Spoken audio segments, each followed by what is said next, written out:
phase. Alright, are you ready to rumble, guys? The drafting phase is going to be beginning right now. I feel like Team HAQ is going to get the benefit of the first pick as well as the first ban. And looking at the bans right now, focusing on the archive is a very a good ban, you know, securing the objective for themselves. You know, there's no heavy spin, there's no body slam that's going to disturb them in terms of team fights.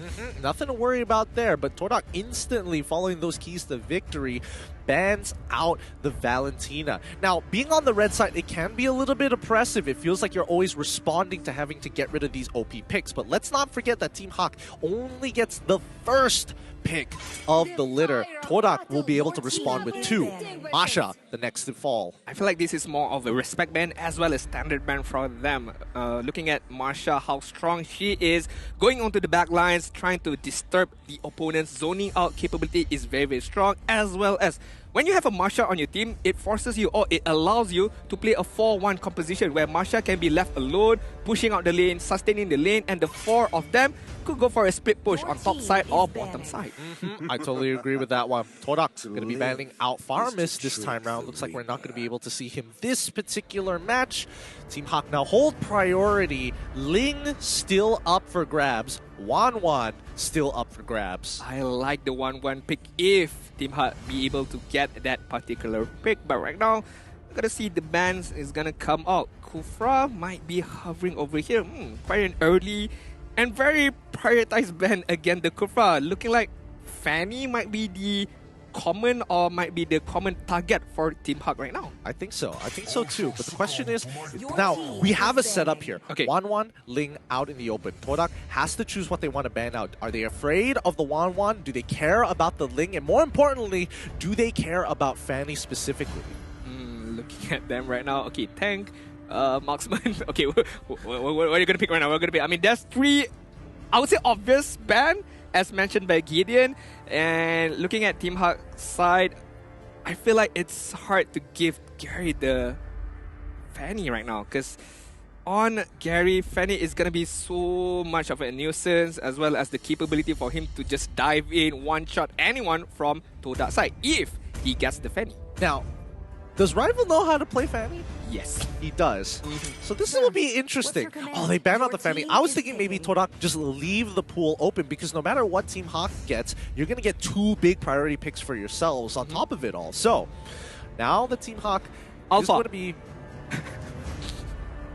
I mean, they did play Alpha, but it was a surprise pick. I mean, even I was surprised at that game, to be honest. I don't think so. I don't think so. It's going to be the first pick right now. Ling could be...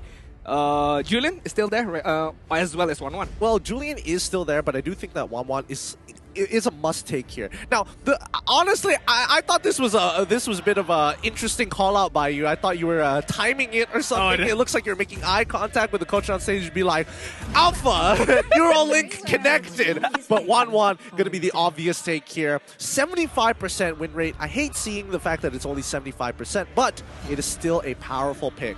Yeah, that's why it's being banned out almost 20 times right now. TODAK being able to pick up the Julian right now, just the Julian as well as a Ling for Rival, known to be #1 in Kelantan right now, could be able to do some damage. And looking at the first pick, Ling is going to be secured for Rival, as well as another. I would say Julian could be a very good pick, or Yif.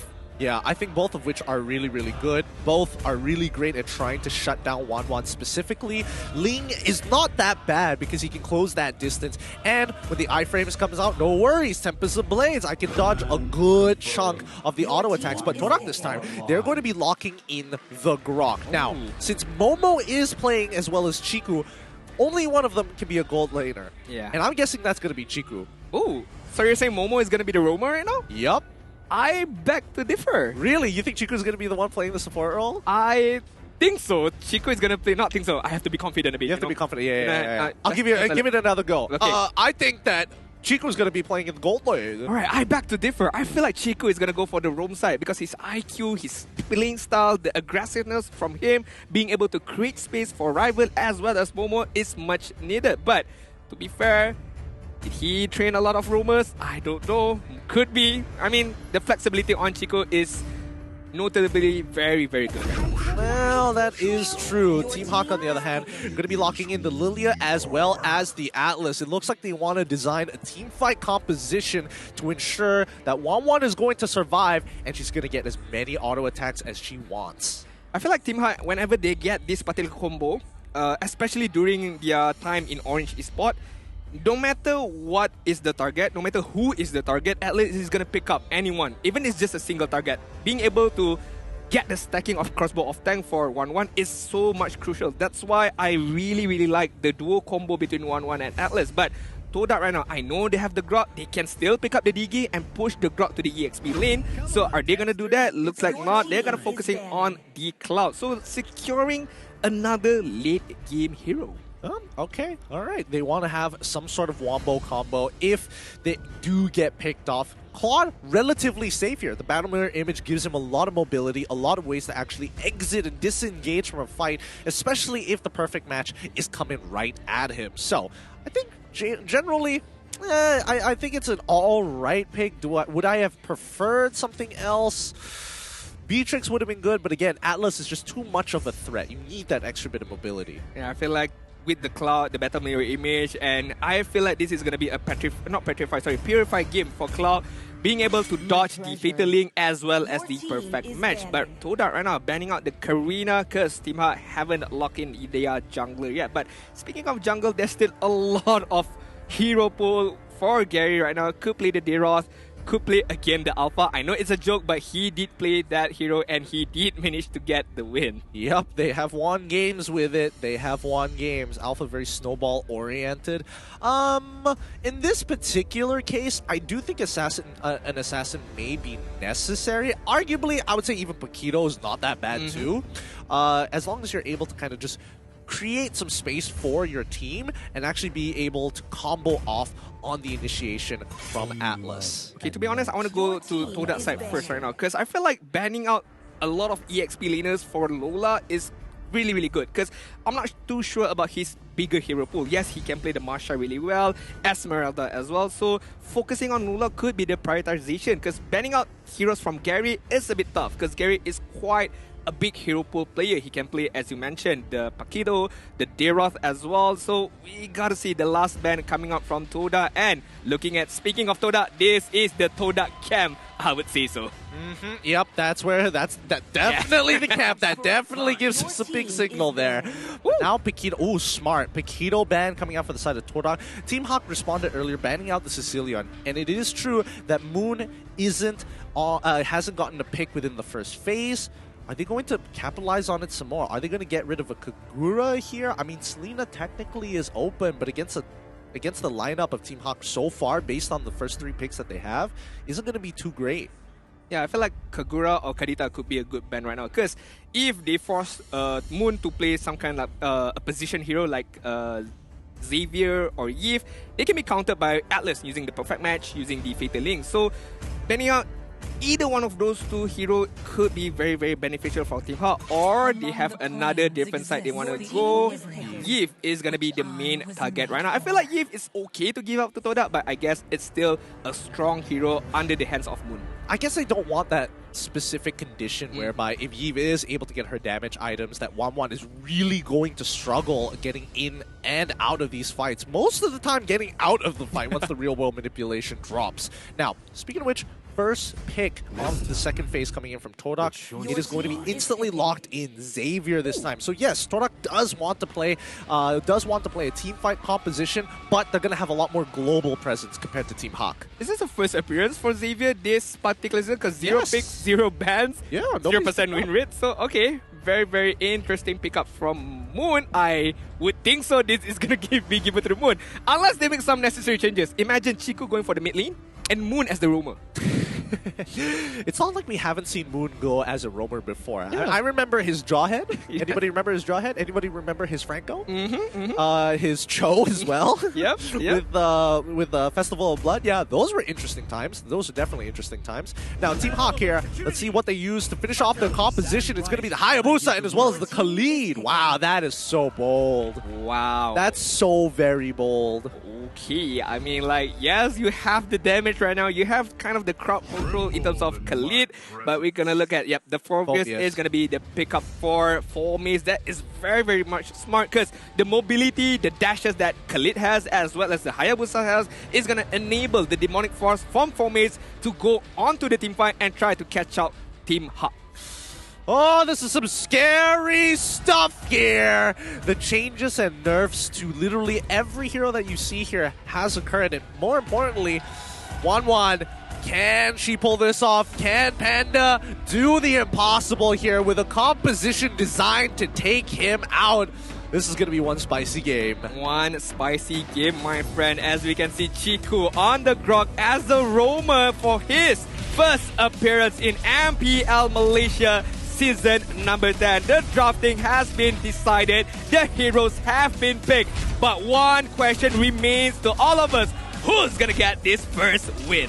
Well, there's only one way to find out. Let's jump right into the land of dawn to figure out who is going to be taking this first game here. It's TODAK versus Team HAQ. Woo! The Land of Dawn is the name of the place right now. Team HAQ on the blue side and TODAK on the red side right now. The atmosphere is electrifying on Quill City Mall venue right now. But the early stages of the game, we're looking at Min giving some pressure to Chiku right now. Yep, they're already dishing out just enough, forcing him to use that flicker. He's not going to have it there for the next couple of seconds. He does have pull yourself together, so he's not trying to greed out with his emblems to dish out some big damage. So let's have a look at the sub-emblems here. Oh, hold on. Wait. Actually, he finds the stun onto Chiku. He's in trouble. He's dead. First blood given over to Mon. Quick movements, but Mon in trouble. Rival trying to take him off,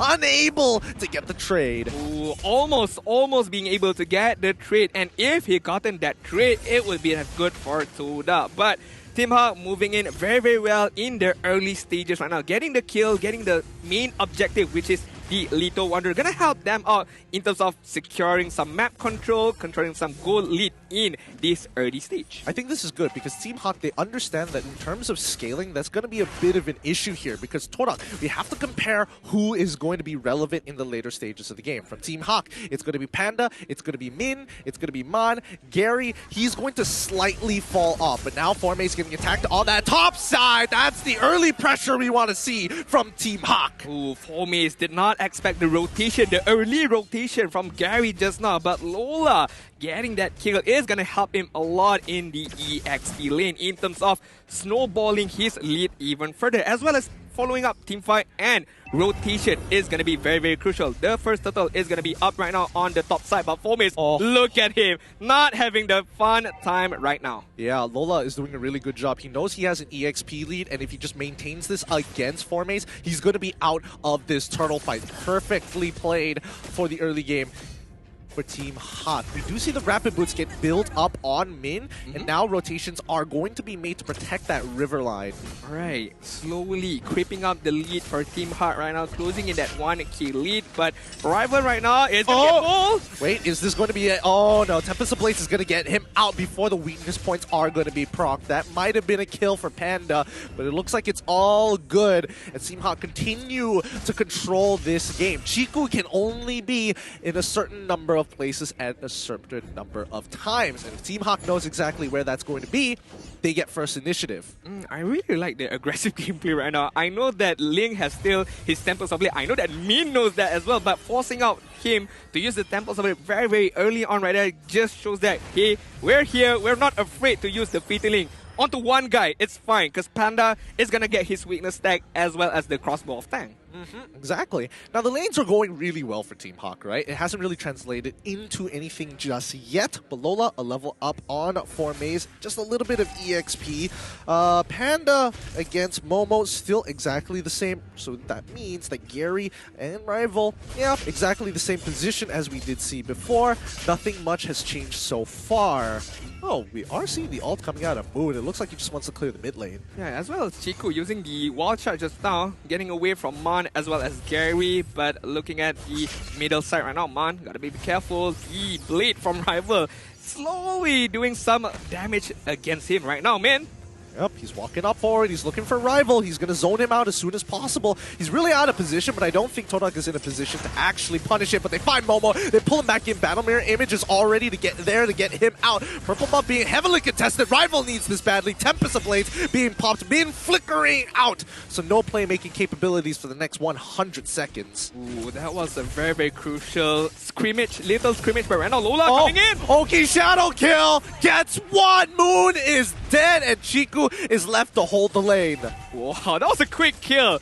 Lola did not even need to come right there. Gary got the kill on lock. And with that kill, Team HAQ is going to go for the second turtle right now. Looking at TODAK right now, what can they do? They need Chiku right now. They need Chiku to create some space, to create a play for them, to be able to at least crawl back this deficit of a lead. 1.3 kill and, 1.3k gold lead for the side of Team HAQ. Yeah, I mean, honestly, Team HAQ is playing at a much faster pace. And unfortunately for Chiku, he's there to kind of stop the bleeding after the punishment happens. He's not really taking enough initiative just yet because he doesn't have the time. He has to stop the bleeding and not let the EXP and gold go to waste.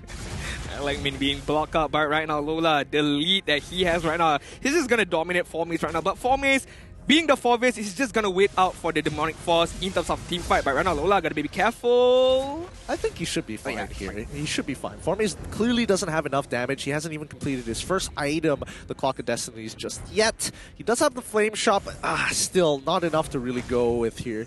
In, looking for Moon. They're trying to get the punish, and yes, this should be a successful punish. Oh no, he took the kill! That wasn't supposed to happen, but hey, they got the punish. That's what they're looking for. Min wants to go for more. 4-maze demonic force, and that's going to be, they already find Gary here, but now Panda is rotated down from the golden, looking for 4-maze. He still survived. Demonic force, stop moving. Finally, he dies off to Man.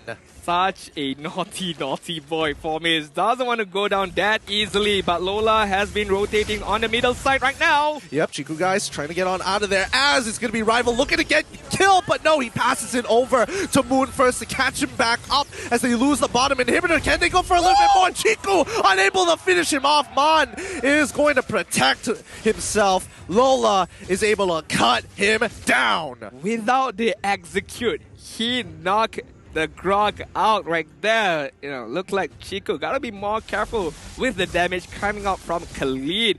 Looking at the lead right now, Team HAQ is enjoying a fair amount of lead, enjoying the map control that they had. But the scrimmage that happened just now, Momo was not in that team fight at all. Momo was just farming on the bottom side, and look at the goal ranking. He's like hit to hit right now against Panda. Yeah, so far, honestly, I think TODAK is playing it as good as it gets, right?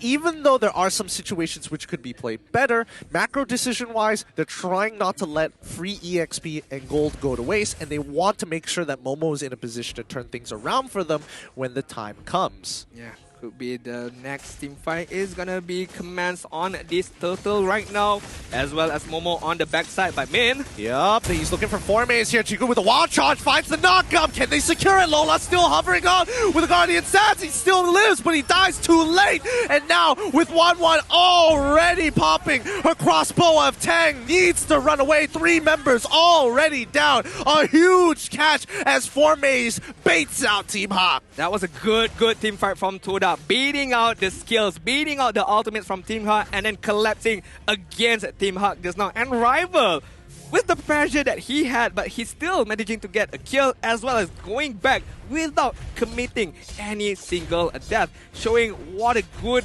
jungler he is based on his performance right now without any prior experience. I would say this is a very, very impressive game from Rival. He's doing well. Chiku with the wild charge going to try and stop the fatal links from connecting here.